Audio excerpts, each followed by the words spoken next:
Welcome to Michelle Hoffman's Liner Notes. Here we go, another exciting episode.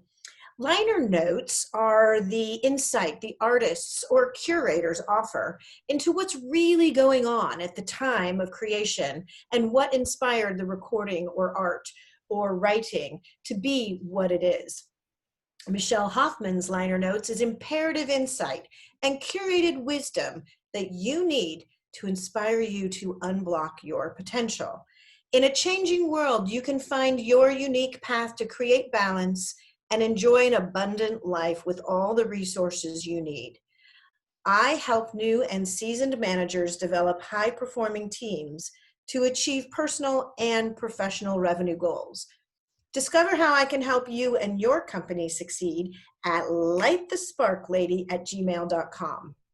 I am so excited to introduce Sonya Sigler onto Liner Notes today because she has a lot of vital insight, wisdom that we all need. Sonya is the best-selling author of 2 books now, Welcome to the Next Level and What's Next for My Career. She's a very successful attorney, and that gives us a little insight into her background and how she can really help business professionals who are stuck figure out what's next for them. Sonya, thank you so much for joining me on Liner Notes. Will you tell us a little bit about your clients and their dream come true and how you help them become unstuck and figure out what's next for them? I work with a variety of business professionals like you, Michelle, and I'm super excited that you're having me on here today and that we're chatting about this topic because it's super important. I think not enough people really take the time to manage their career, and it's those people who get stuck, 10, 15 years in. And I think that's why we work so well together, is that you work with the new managers and I work with the ones who are like, oh my gosh, am I done with this yet?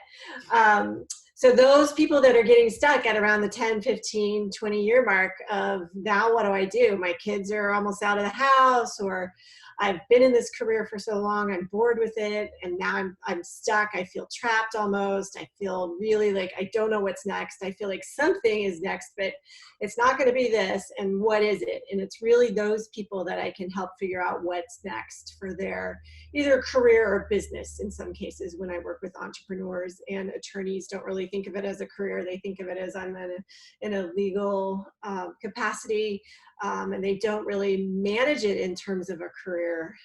So those are the kinds of people that I can help.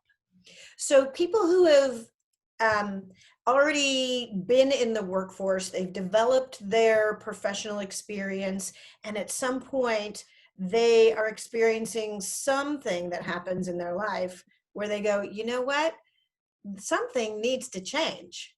Are those the kind of people who come to you? And if so, how do you help them? Yeah, I know it's interesting. People come to me in a couple moments in their career when they get stuck. One is they've been in a career for a while and they have come to a place where they're bored. They're getting so frustrated that they feel like they want to quit. So that interaction on a daily basis, and you're not really going into the office right now when people are working at home, but in terms of going into the office, they get a feeling in the pit of their stomach of like, oh, I really don't want to go in, or I don't want to get out of bed and go do this. That kind of level of frustration and that kind of level of stuckness is really when people start looking at other things. They either look at more education, or they look at job opportunities on LinkedIn over and over, but they don't actually take the right actions to move forward. So what ends up happening is it kind of feels like fits and starts. I've done a little bit of work. Now I feel like I'm stuck again, and I've been here another year. People make these deals with the devil, meaning themselves, and like, oh, in a year I'm going to be in a different job. But then they're not actually taking the actions to move to that different job. Or they're like, if I don't get promoted, I'm going to leave. So those kind of mindsets and those kinds of thoughts start happening. So when people get stuck like that, then they start thinking, oh, I need to talk to someone who can help me. They don't necessarily think career coach. They may think, oh, I need someone who can help me with my resume, or they think I need someone who can help me network. I give a couple talks. One is on authentic personal branding. And when people hear that, they're like, oh, I so need that help, because it's really helping them talk about their achievements and accomplishments in a way that doesn't feel like bragging, and a way that feels a little more comfortable than they're used to. And it's for a particular purpose. And it's usually if you're trying to get a raise, or you're trying to get a promotion, or you're trying to become a thought leader in your industry, do more speaking, more writing, or if you're really trying to, get out of where you are and find a job elsewhere. It's being able to put those stories together for yourself to be able to find the kind of position that's going to be a fit for you going forward. That's gorgeous and super important. So what you're talking about really is, everyone has that day when they're like, I just don't want to get out of bed and do this.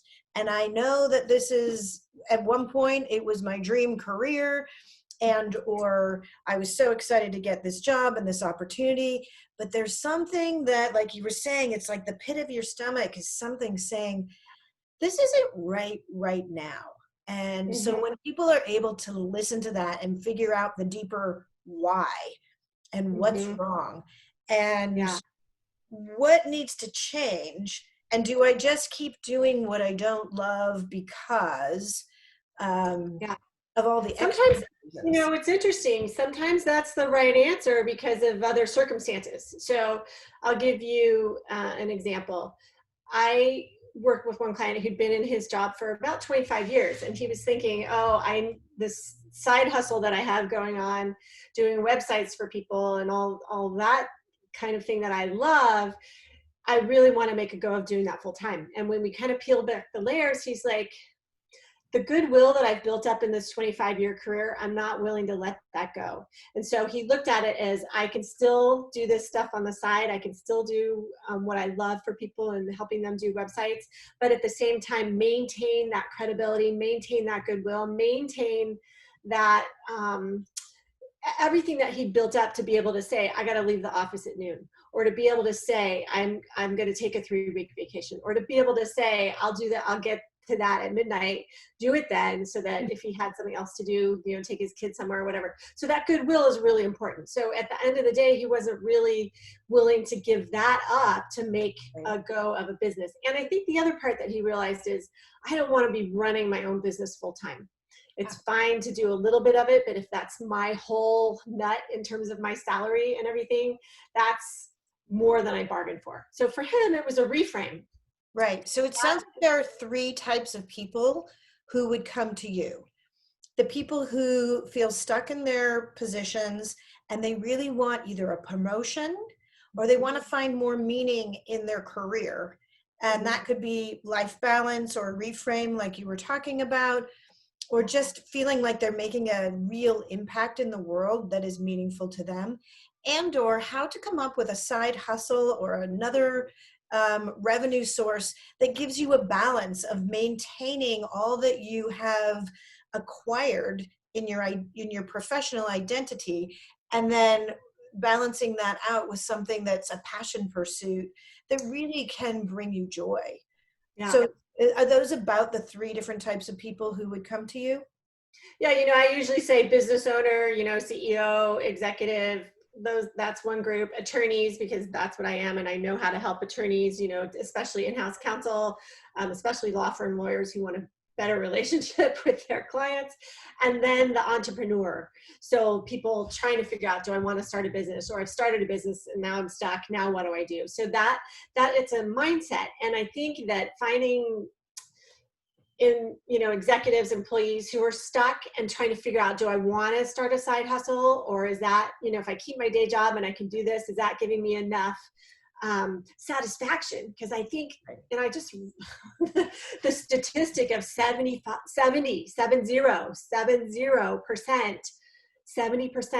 of Americans are not satisfied with their job. Like, they don't draw satisfaction from their job, and that is so painful to me. Like, like, Right. it hurts my heart to hear Mhm. that, because it's so easy to find something you love to do, whether you can make the same living at it, as you have with your current job. That's a different question. But is there a job that you can do where you're passionate about it? That's one thing. If people find something they're really passionate about, I mean, you can hear it in my voice. I really love helping people, and I love helping them find something they're passionate about and really digging down to figure that out. Um, but the other part of it is, maybe you don't get that from your day job. Maybe you get that from other things that you do. I play trombone, and I've played trombone since I was 10. And so that's a very long time. And I've never given that up. And I've always played in an orchestra or some other group. Beautiful. I'm not going to become a full-time musician. I did want to do that early on, and I did audition for the San Francisco Symphony, but I realized that I don't like all my nights and weekends away from everything that I love. And so for me, the lifestyle of being a professional musician, at least an orchestral musician, was Right. not what I wanted. So to get that same satisfaction, and it's a really great stress reliever, I kept doing that. So I kept playing in law school with the Santa Clara University Orchestra. I kept playing with the other groups when I got out, like the Palo Alto Philharmonic and the Redwood Symphony and a couple other groups. So I never gave that part up. Something I love to do. So I help people figure out what that is and where they get the joy in their life, and help bring that back in there together. Because if you're not having fun living, then let's fix that. Right. And that's what you were saying. It's like, how are you going to stay? You have one precious life. And if Yeah, your career is serving you a purpose, either one by giving you an identity, giving you purpose, or giving you revenue, a revenue stream, it's taking up so much of your life experience yeah, that finding somebody like Sonya, like yourself, to actually help figure out how do you make that valuable and that your contribution is valuable enough that you're proud of that. And yeah, you're not going to get stuck in a situation where you don't take action to move forward, to create and become the person that you would love to become a year from now. yeah, What is the cost of yeah. waiting a year? It's either, if you want a promotion, it would be the incremental increase in revenue. If you wanted to, And the satisfaction of doing something that you want to be doing to contribute to the bottom line. Yeah. right. And if you don't take action and make the difference that you want to make right now, then you could be missing out on life opportunities as well, regardless of the changing environment that we're in. Yeah, So, I think people don't really think about what it's costing them. So let's just take somebody like me who was stuck in a job for 5 years. And I wouldn't say completely stuck, because I was learning and I was excited to be in it. But at the same time, it was not the job I had wanted. And I tell this story a little bit in the book, Welcome to the Next Level. And I really tell the more in depth and the reasoning behind it in the book, What's Next for My Career, which is going to come out soon. And I think that story of when I was at Intuit and I was in-house counsel there, I already knew I wanted to be on the business side. mhm. Before I even took that job. Yet I took that job because I had gotten laid off at Sega, and I didn't want to not have a job. So I took it for the income, and I took it because it was a job I knew how to do. And as an intellectual property lawyer, you're negotiating licenses, you're protecting copyright, trademarks, patents, the whole 9 yards. I liked that area, but my God, it bored me to tears. And so figuring that out of like, oh, didn't I negotiate this agreement already? Didn't I answer that question already? That kind of thing drove me bananas. So figuring out that I needed to be earlier in the process of startups and in the mix of starting the company was super important for me to figure out. So once I figured that out, it was like, oh, now I can actually make the change. So it took 5 years to figure that out. And I took business classes, and I did business certifications in business administration and marketing, and I did, gosh, I explored so many things to figure out what's right for me, because I was like, this is not it. This is boring me to tears. Yes, I had a child, and then I went back to work, and then I had another child. And so I stayed because it was getting me stability when I Right. needed it for other things going on in my life. And so for me, I knew why I was staying. In fact, I turned down a job. I interviewed when I was, I don't know, 8 months, 9 months pregnant with my first kid. and I got an offer on the spot from someone I loved and wanted to work with in a business role. And I turned it down because I was scared. And I was Mhm. afraid of making that leap to the business side. Oh my God, I did get my dream come true. Now what is going to happen? I'm going to have to make good on the, on Right. the That's promise. a big deal right there. So one And of the that holds things people that back so much. right. So one of the things that your clients can benefit from is your experience doing that so that they don't have to experience. Some of my clients have said to me, your hindsight brings me foresight. And Mhm. it's like, that is fantastic because then you can share with them how, when when you create the opportunity and you're given that opportunity to have your dream job, you are ready for it. You are enough. So what Yeah. are some of the tips and tools and the skills that you share with your clients that actually make the difference to remind them that there's no time like right now to create what you want to be? Yeah. I think one of the things that I walk people through is in the first book, Welcome to the Next Level. Welcome is an acronym, and it really starts with, and there are 3 secrets that are laid out in the book. One is that goals matter and having goals matter. The second one is really knowing your value matters. And then being able to share that value with others is super important. And like I said, the authentic personal branding training that I do is part of that because people are super uncomfortable sharing their value. First of all, claiming their value and the Can results we that they drill can get. down on that one for a Oh second? yeah. Because that is really key. And Mhm. it's sort of like we're too humble or else we're too outgoing and it's all, here's what my accomplishments are. How do you find the balance on that one? I Yeah. mean, I didn't mean to stop you in that one, but that seems No, you like know a what, Michelle, really this good is super point. important.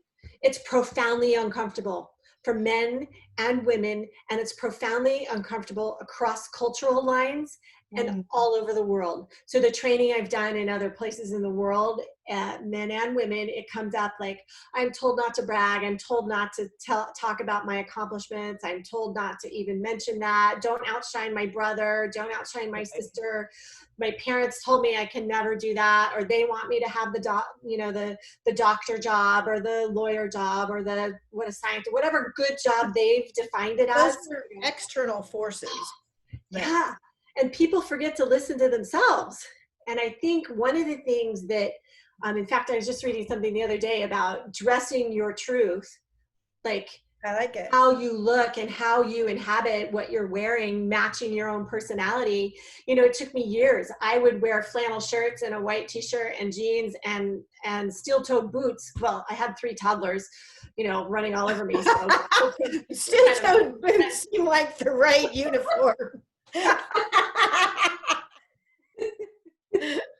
so that outfit did not serve me well when it came to being professional and came to being seen in a certain light as being able to help people in a certain capacity.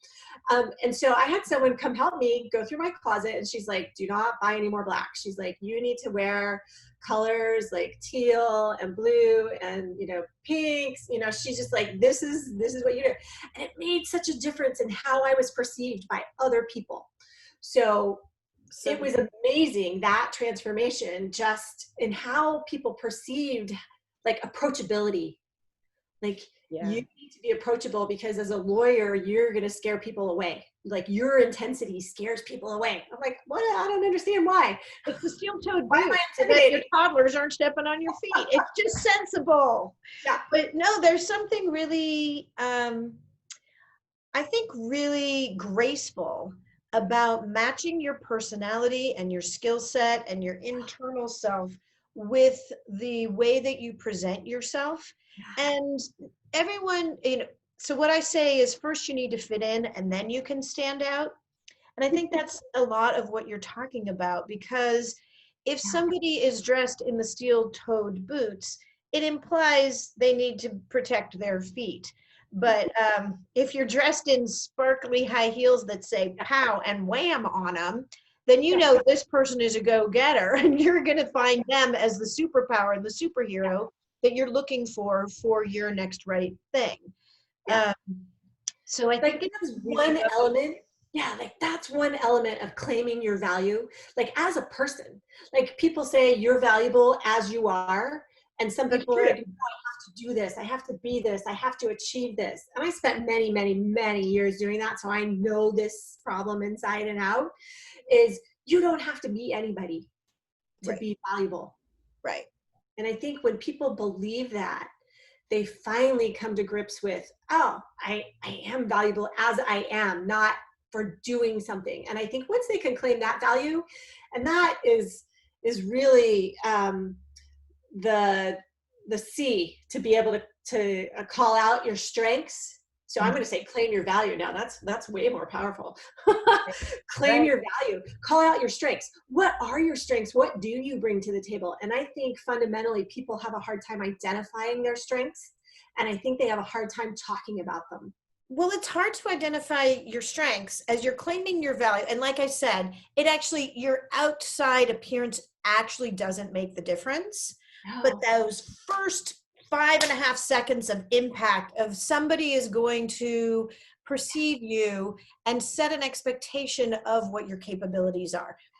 And if you can allow them to accept who you are in those first few moments, to fit in, then you can stand out, because it doesn't really matter what the outside says. It's the power, like you said, it's claiming your value, Yeah, to it's call that out your internal, strength. I know I'm awesome, and I know I can do this. And that's going to come out. It will Yeah. come out because you actually own that and are that.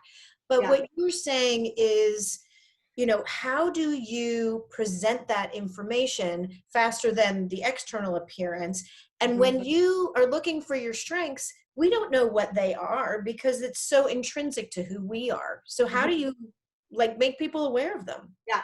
So part of it is the stories that you tell. So the part of the knowing your value and being able to call out your strengths. The second part is to be able to tell stories around that to convey your value to other people, so that it's in a storytelling fashion. It's not in, I'm awesome and I can negotiate things from from here to there. It's not, people are like you, they assume that because of the role that you're in, so you have to deal with some of those assumptions.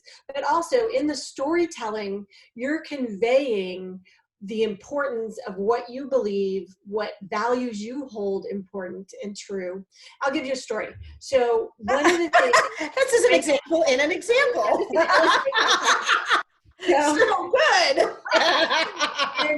in leaving Intuit, so we sold the company to Ernst & Young in 2011, and I basically had to go find a different job because I was not going to go be general counsel and vice president of operations at Ernst & Young. I needed to find a different job. And part of what I had to do was clean out my office while we were moving offices and all that. And I started going through my files and putting things in the shredder bin, and I discovered, like, oh my gosh, I'd forgotten about that project. I forgot about that. And so I ended up writing them down, and it ended up striating out into 4 things: operations, business development, legal, and then administrative, running the company. So HR, finance, all of that stuff. So once I started writing my skills down, I was like, I'm not a lawyer who does operations. I'm an operations and systems person who happens to have a law degree. And so looking at that and thinking, wow.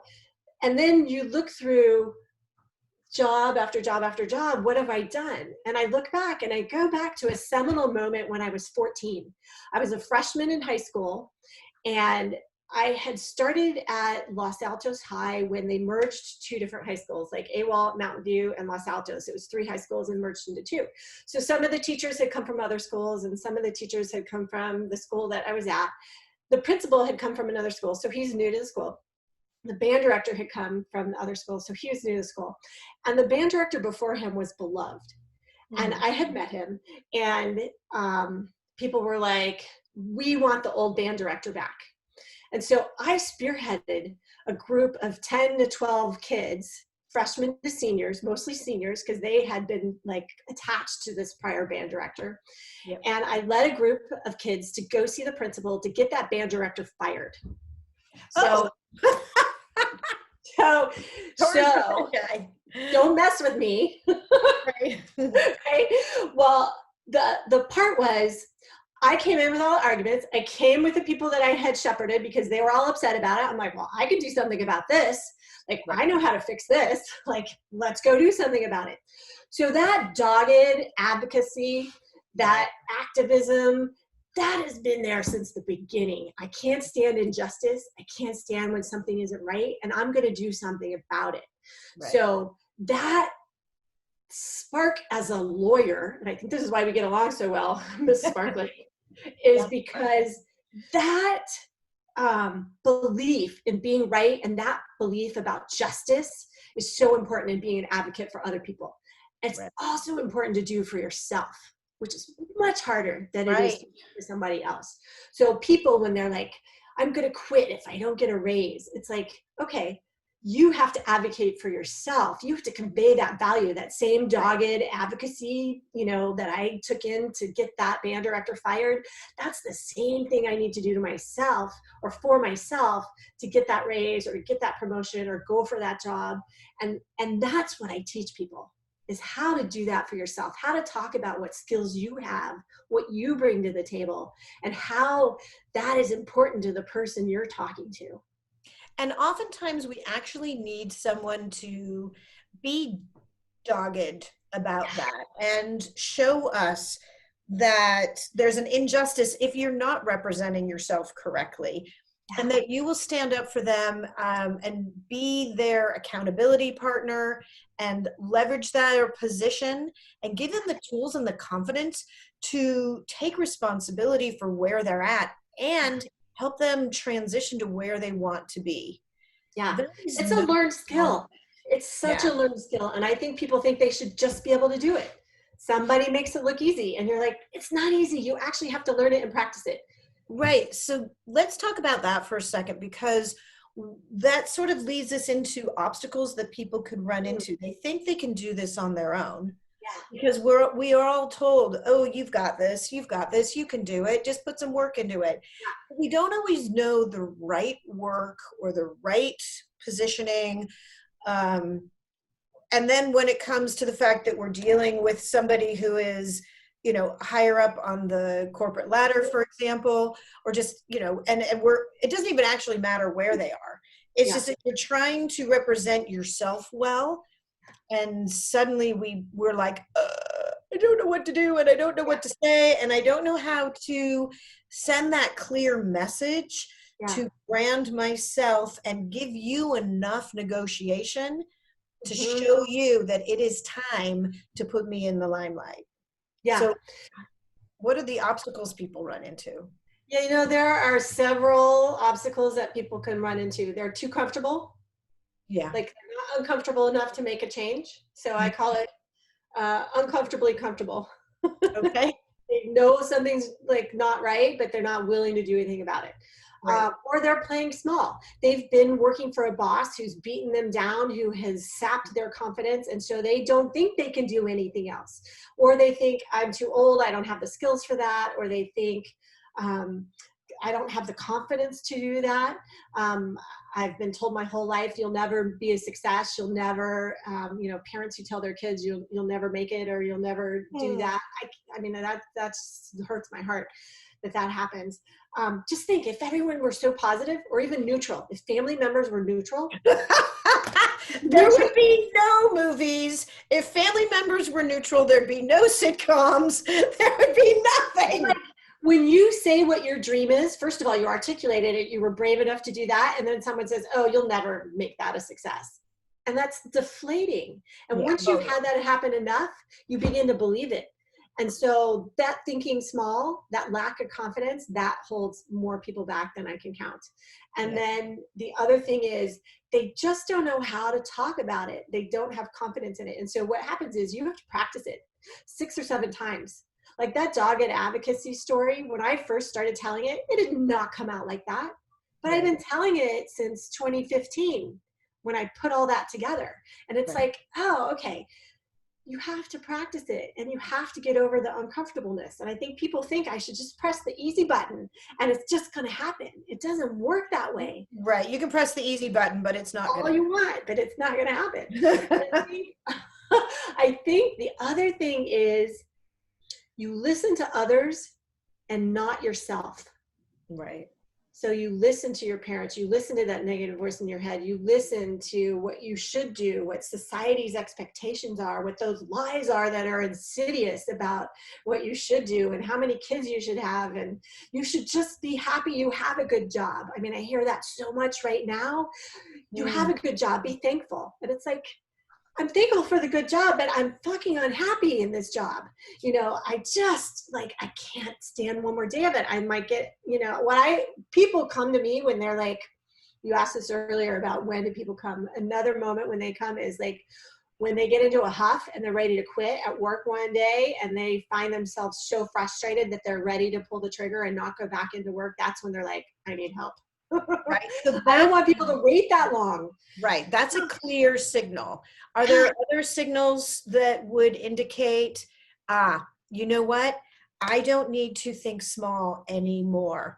I am enough. I am ready to make a change. I'm ready to take advantage of the change in the world that's happening right now because that actually creates opportunity. I'm ready to balance out my pursuit and all I've put into my professional career and maintain that and also include something I'm super passionate about, whether it's developing websites or playing instruments or whatever, so that there's balance in life like that. What other signals would indicate it is time to reach out to Sonya Sigler? You know, one of the biggest signals, health problems. Oh my So, God. so heart attack, stress, I can't sleep, insomnia, thyroid problems in women, heart attacks in men, like that level of stress, weight gain to the point where you can't function like you used to. That level of out of balance is really when health problems start. And like autoimmune diseases, that's one area where stress has gotten so bad that your body can't cope with it any longer. That's an area where you're like, my job is killing me. You know what, that'd be a good title too, my job is killing me. But that level of stress is really when you should seek help. And no matter You how want them to seek help before they have that kind of huge, debilitating life a change. wake-up call, right? Yeah. So how do you figure that out just before? Do you have, oh my God, that might actually be like do you have some sort of quiz that says this, you're about to run into a problem. Tell me before I fall off the edge that I'm getting too close. Where's that? Yeah, I have a quiz on my website that people can take and answer. I don't know, it's like 20 questions to figure out, am I at that point or not? Am I at that frustration level? Is that super high enough for me to actually seek help and do something about it? I think the other thing is changing life circumstances. So what we're going through right now, people are like, life is too short. Right. I don't want to spend another day in a job that is not paying me what I'm worth, that is not floating my boat, that is not giving me rewards, appreciation. So sometimes people, it's not that they want money, they want to be appreciated. Sometimes money can show appreciation, but actually having them say, I love the job you did on that project. It was so beautiful. You know, like actually using the words and people. And I don't mean just like the love languages that people use and that kind of thing. I mean, like they want to be told what they did was a good job and what about it was good. And I think that we don't do that enough as managers and bosses. Right. And that is one thing that's super important because we're all people first. Like, I think it's really important to remember that now, whether you're a new manager or whether you're stuck in what you're doing, is that people first. Absolutely true. And so I think you have to be your person too and take care of yourself, because if you're not doing the self-care and taking care of you from a balance standpoint, that's when you're going to be like experiencing health problems or frustration levels that are unhealthy. And from a corporate standpoint, I mean, I've got business owners and the C-suite employees who are hiring me so that they can focus on their zone of genius. And I step in and support the management teams to do just that, because it's so hard to remember where your true value is. And it's so amazing when you can get a team of people to spark the talent that they have within themselves, because there is just rivers and rivers of revenue opportunity right there in what you have right now. And when that can be inspired, then you get the engagement and enthusiasm that we're totally missing right now. And that you're talking about, that when employees disengage, Mhm. then the morale goes down, revenue decreases, productivity decreases. And it could be, risky and dangerous, Mhm. because your health could be at risk as a result of that. So how does somebody get a hold of you, Sonya? You've got your website, which is now a wealth of information, at sonyasigler.com/book. And it's SONYASIGLER.com/BOOK. How else can somebody get a hold Tell of you right there. you? There you go. Raise it up a little higher. Is that Thank better? you. So info at Sonya, look with the smiling face behind it. Hey. Info at sonyasigler.com. And that's actually a really great little tool so that people can reach you. And we will put it in the link below if you're watching this on Facebook or Facebook Live.